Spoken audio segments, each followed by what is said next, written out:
ఉన్నదని చెప్పేసి మరొకసారి మనం గుర్తించుకుంటున్నాం. అదేవిధంగా కళాకారులు అంటే ఈరోజు బెల్లంపల్లి లోపల ఒక ఎంఆర్ఓ పనిచేస్తాడు, 2 సంవత్సరాలు చేసి వెళ్ళిపోతాడు. ఒక ఆర్డీఓ వస్తాడు, 2 సంవత్సరాలు చేసి వెళ్ళిపోతాడు. ఒక ఎస్ఐ గారు వస్తాడు, 2 సంవత్సరాలు చేసి వెళ్ళిపోతాడు. ఎంపీడీఓ వస్తాడు, 2 సంవత్సరాలు చేసి వెళ్ళిపోతాడు.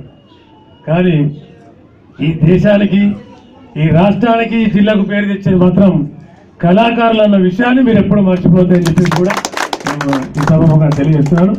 అదే కాకుండా అన్నగారు చేసినటువంటి గొప్ప గొప్ప కార్యక్రమం లోపల నేను చాలా కార్యక్రమాలు మిస్ అయినా, అందుకు నన్ను మన్నించాలని చెప్పేసి కూడా నేను సభముగా తెలియజేస్తున్నాను. ఇక ముందు ఏ కార్యక్రమం పెట్టినా ఈ వేదిక పోయిన వారు కానీ, తర్వాత మా బస్తీవాసులు కానీ ఏ అవసరం ఉన్నా కూడా మమ్మల్ని ఇద్దరిని కొద్దిగా గుర్తుంచుకొని ఖచ్చితంగా మాకు ఒక పిలుపునివ్వాలని చెప్పేసి కూడా నేను వేదిక పెద్దలందరికీ తెలియజేస్తున్నాం. మా వంతు కర్తవ్యం బెల్లంపల్లి కోసం ఏదైనా మేము చేయడానికి వెనకాడమన్న సంగతి వెనకాడమన్న విషయాన్ని మీకు స్పష్టంగా తెలియజేస్తున్నాం. అదేవిధంగా యాదగిరన్న గారికి మా మనం ఏంటంటే, మన కష్టాలు ఉన్నప్పుడు చాలా మనం అందరినీ కూడా మనం కలిసి ఉన్నాం. కానీ చాలామంది మనలో మన ఇద్దరమే కొంచెం, ఎందుకంటే ఈ మధ్యకాలంలో కొంచెం డెవలప్ అయి ఉన్నాం. అదేవిధంగా కొంతమంది మనకు దూరంగా బతుకులన్నీ చితికిపోయి ఉన్నాయి. వారిని కూడా ఖచ్చితంగా ఒక వేదికపైగా తీసుకురావాలని చెప్పేసి కూడా నేను ప్రత్యేకంగా ఆయనకు విన్నవించుకుంటున్నాను.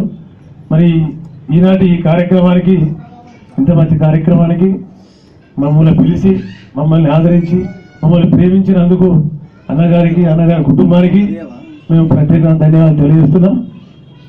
ముఖ్యంగా ఏంటంటే, నా ఊరు నావాడ అనే ఒక ప్రోగ్రాం పెట్టుకున్నాం మేము కూడా. ఆ ప్రోగ్రాం లోపల మేము చేసే కార్యక్రమాలు కొన్ని ఉన్నాయి, ఇంపార్టెంట్ కార్యక్రమాలు. అవి ముందు ముందు మేము ఖచ్చితంగా చేస్తామని చెప్పేసి, అదేవిధంగా ఇక్కడున్న సింహాచలం